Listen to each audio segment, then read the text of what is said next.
Hey guys, for today's video I want to show you my new project car. It's a 1990 Mazda Miata. Let me go over a few things. So I bought this car a few months back knowing that it was going to be a pretty big project. I was fine with that. And when I got it at first, it didn't have all of this red paint. At least it didn't appear to have it. It had this black paint over the stock red color. The problem with the black paint is it was chipping off everywhere. I decided I need to paint strip this thing, so I started doing that. I haven't got to the bumper yet. There's a spot up there I haven't got to yet, and it's keeping me pretty busy.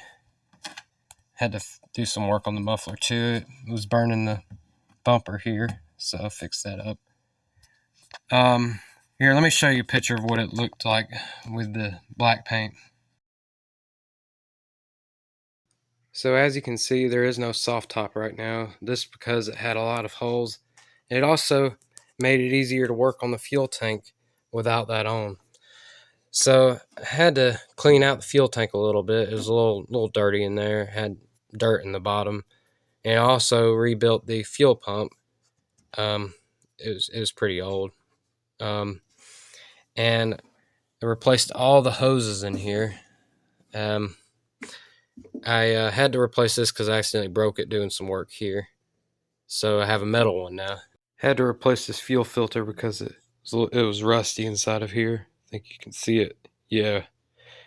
I also rebuilt the fuel injectors and cleaned up the fuel rail, as you see in this picture. But here, let me show you the old soft top. So here's the old soft top. It's in pretty bad shape. It's got rips everywhere. It's just really old, probably the original soft top. As you can see, I have no door panel on right now. This is because I had to do some work on this door. The window was stuck up here, so I had to figure out what was causing that, and I took this off, and I found the problem was somebody was keeping the window up by a piece of wood, so I took that out. I had to rebuild, had to put some new bushings on the rails, so now it goes up and down no problem. And in the process, I also fixed up this one to go up and down a little better. So here's the part of the video I wanted to get to. So the engine, as you can see, is all taken apart.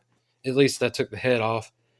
What happened was one of my valves got loose and it got bent up pretty bad and snapped off, but luckily it didn't fall in there with the cylinder. So I had to send that off to get inspected. I'll probably get it back soon.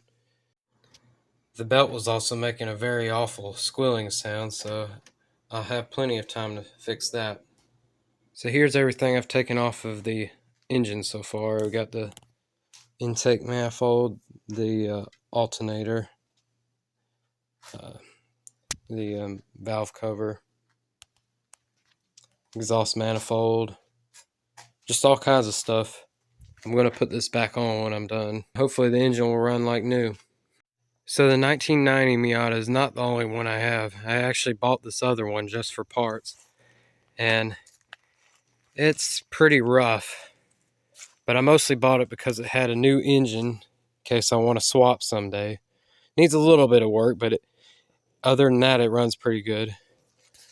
It also has a transmission, which I need to swap because the 1990s transmission, they had this problem between 1989 and 1990 where the transmission would lock and you'd be stuck in reverse. So hopefully I can swap out that transmission no problem, and it'll work much better.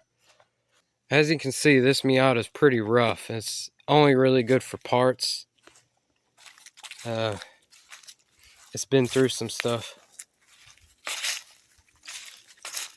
And now the soft top was actually in really good condition, so I'm gonna swap this over to my 90. And has some pretty good interior parts, like a new steering wheel I could swap over, and all kinds of good stuff in here. I really like the way these mirrors look, so I might put them on my 1990, maybe paint them black. I think that would look good. So I bought 4 NB wheels for about $100, and I decided that maybe these would look really good on my 1990, so I think I'm going to put those on. So yeah, that's pretty much it. See you guys next time on part number 2 of the Miata project.